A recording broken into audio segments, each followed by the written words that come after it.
आचार्य भगवंत ने एक दोहा लिखा है, घुट घुट कर क्यों जी रहा, लुट लुट कर क्यों दीन। घुट घुट कर क्यों जी रहा, लुट लुट कर क्यों दीन। अंतर घट में हो जरा, सिमट सिमट कर लीन। जिंदगी की शाम हो जाती है, सबका पता मिलता है लेकिन अपना पता नहीं मिलता। ऐसी ये दशा हो जाती है। थोड़ा सा अगर भीतर दृष्टि डालें तो उसके अंदर ऐसा सुख का सागर लहरा रहा है, सारे विकल्प और संकल्पों से वह मुक्त हो सकता है, लेकिन अनादिकाल की ये भूल चल रही है और लुट लुट करके जी रहा है, घुट घुट करके जी रहा है। थोड़ा सा किसी को सम्मान दे दो सो फूल जाता है, और किसी को सम्मान नहीं मिलता तो कूल जाता है।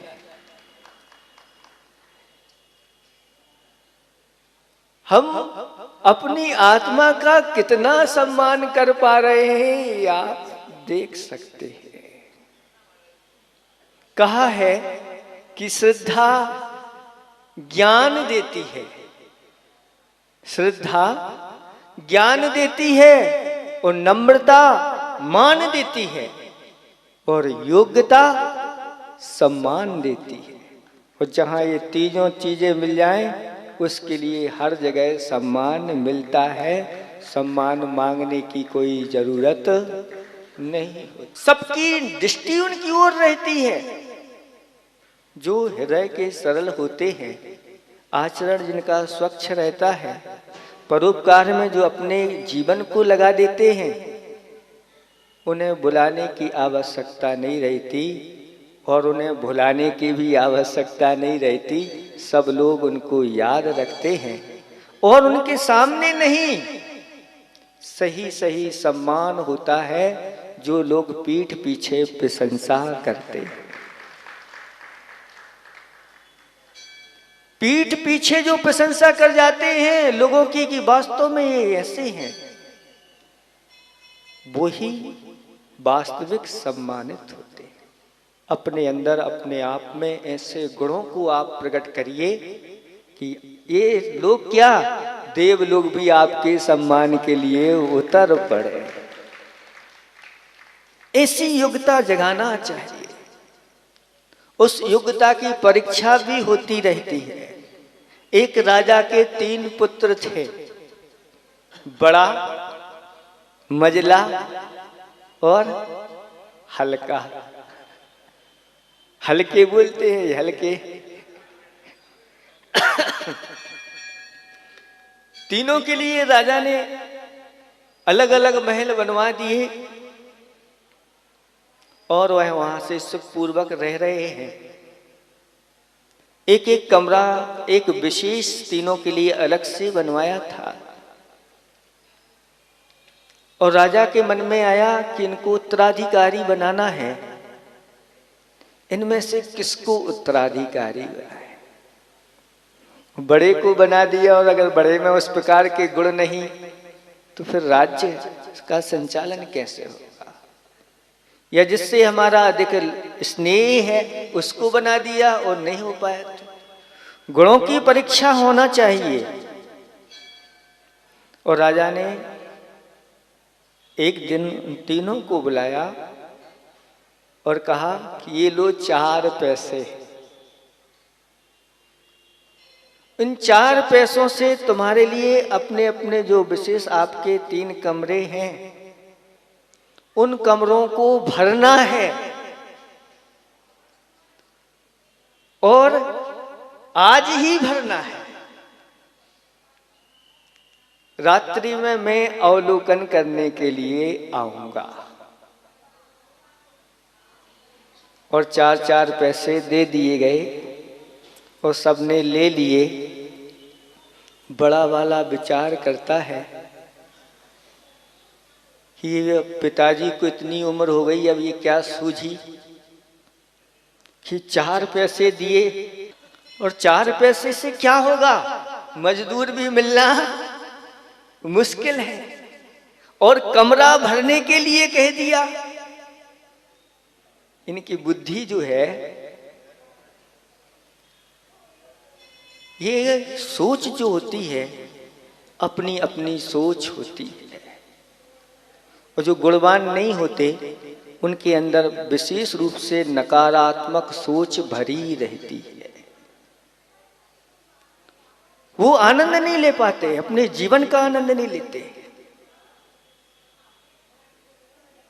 एक तो वो है जो ये सोचते हैं कि जीना है और एक दिन मरना है, तो क्यों ना अच्छी तरह से ठाठ से जियो। एक वो जो है वो कह रहे हैं अच्छे जीवन अपन ने जिया है, अब मरना है तो अच्छे ठाठ से मरो। लेकिन एक वो होते हैं कि ये ठाठ से क्यों जी रहे हैं, वो ठाठ से क्यों मर रहे हैं। इसी सोच में ही ये अपने जीवन को अच्छा नहीं बना पाते। और विचार आया कि इन 4 पैसों से कुछ आने वाला नहीं है। हाँ, जो गलियों में कूड़ा कचड़े के ढेर लगे हैं उससे ही भर सकता है, और कोई दूसरा उपाय नहीं। और उन 4 पैसे मजदूरों को दे करके और पूरा कचड़ा, क्योंकि पिताजी ने आज ही भरने के लिए कहा, वो भर दिया। दूसरा भी विचार करता है कि 4 पैसे से होगा क्या, लेकिन पिताजी ने कहा है तो कहीं ना कहीं कुछ ना कुछ व्यवस्था तो होना चाहिए। तो उसने विचार आया कि घास फूस से ही ये, वो भी सड़ा गड़ा किसी का पड़ा होगा, ले जाओ उठा ले जाओ, उसने भर दिया। तीसरा विज्ञ था, बुद्धिमान विवेकी था, और विचार करता है कि ये 4 पैसे पिताजी ने हमारी परीक्षा के लिए दिए हैं, और इनसे क्यों ना एक अच्छा कार्य किया जाए। और उसने 1 पैसे से मोमबत्ती खरीदी, जितनी आ सकी। आज की जमाने की बात नहीं है, राज्य जब चलते थे उस समय की बात है, नहीं तो महाराज आज तो। हाँ, 1 पैसे से उसने सुगंधित अगरबत्तियां खरीदी, और 1 पैसे से परमात्मा का एक अच्छा चित्र खरीदा, और 1 पैसे से उसने अपने कमरे की सफाई आदि जो कुछ थी वो व्यवस्थित सारी करवा दी। रात्रि में पिताजी अवलोकन करने के लिए आए, और बड़े के कमरे के पास पहुंचते हैं, और दूर ही बाहर समझ में आ गया पिताजी को इसकी बुद्धि कैसी है। दूसरे नंबर के वहां गए तो देखा क्या है, घास फूस पड़ा हुआ है। और तीसरा के पास जैसे ही पहुंचते हैं वो पिताजी के स्वागत में आरती लिए हुए खड़ा है, आइए आपका स्वागत है। और उसने अपने दरवाजे के ऊपर बड़े बाबा का चित्र लगा के रखा है। पिताजी ने देखा, उसको नमस्तु बोल दिया और अंदर प्रवेश किया तो पूरा का पूरा कमरा रोशनी से भरा हुआ है और सुगंधी वहाँ फूट रही है। पिताजी खुश हो गए और पिताजी ने उसके लिए राज्य का उत्तराधिकारी बना दिया। इसलिए कह रहे हैं कि श्रद्धा ज्ञान देती है, नम्रता मान देती है और योग्यता सम्मान देती है। अपने अंदर ऐसे गुणों को प्रकट करो। ये किसी की कथा नहीं है, ये सबकी क्या है, अपना ये जीवन एक कमरा है। जीवन क्या है? एक कमरा है। और 4 पैसे इस जीवन की 4 अवस्थाएं हैं।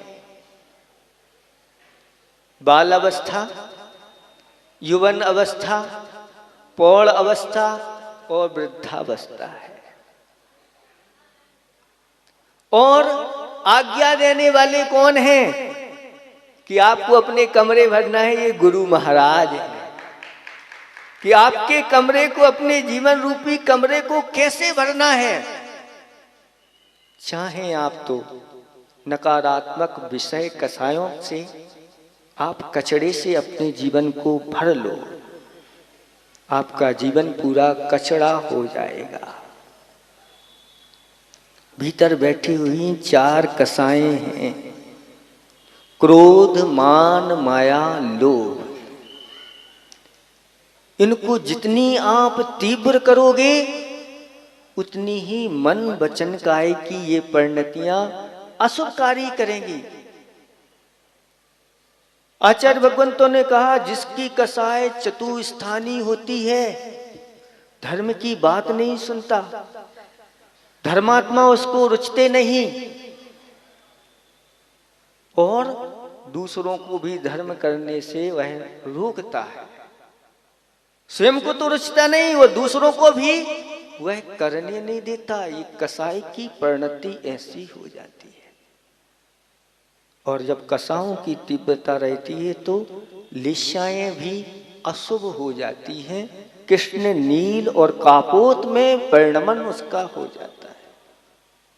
और जब कसाओं की मंदता होती है तो उसकी मन वचन काया की परिणति शुभ हो जाती है।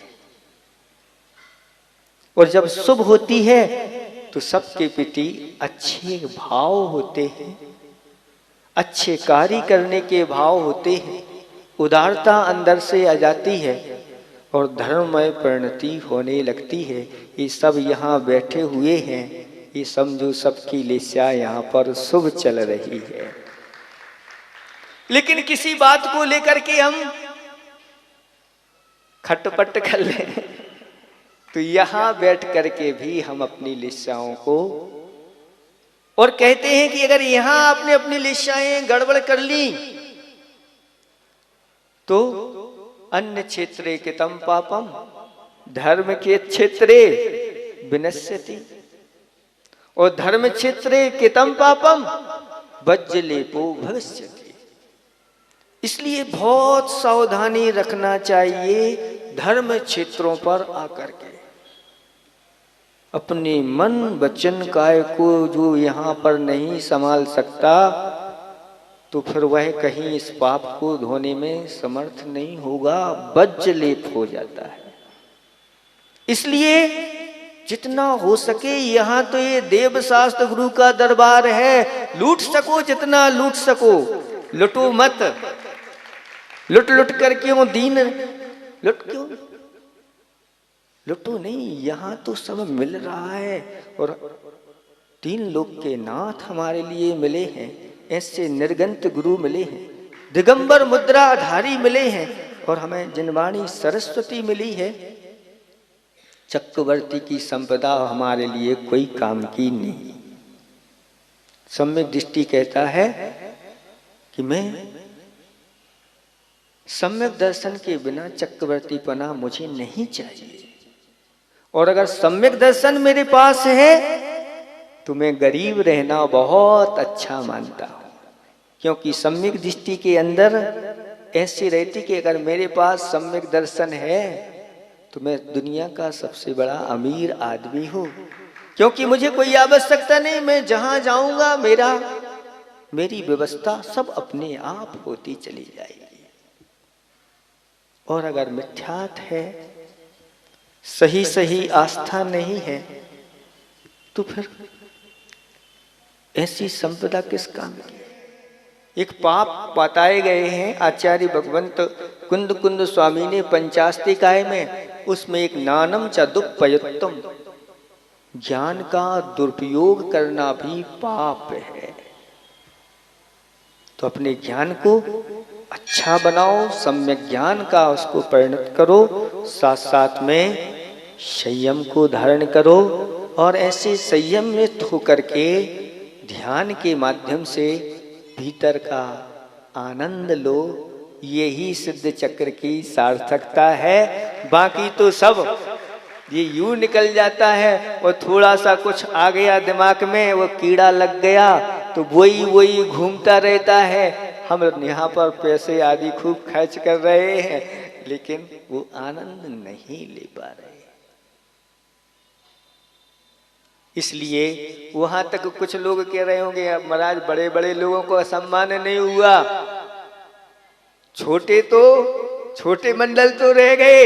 अरे उनके लिए हमारा यहीं से दोनों हाथों से आशीर्वाद है और जो और बैठे हुए हैं सबको आशीर्वाद है।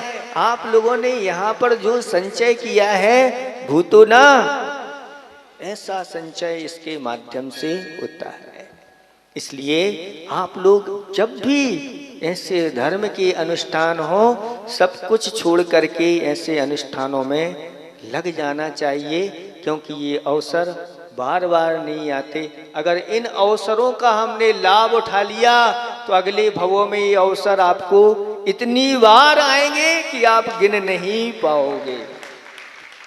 देव बन करके फिर छोटे मोटे अनुष्ठानों में शामिल नहीं होते, तीर्थंकरों के पंच कल्याणकों में शामिल होते हैं वो जाकर, और फिर उधर से उतर करके स्वयं के भी पंच कल्याणक होने लग जाते हैं। ऐसे इसलिए आप लोगों ने हमारा बहुत समय ले लिया, हमने आपका ज़्यादा समय नहीं लिया, इतना ही हम पर्याप्त समझते हैं। 4 पंक्ति कह करके समाप्त करेंगे कि पंखों पर विश्वास नहीं, पंखों पर विश्वास नहीं वह परिंदा क्या, और चरणों पर विश्वास नहीं वह चरिंदा क्या।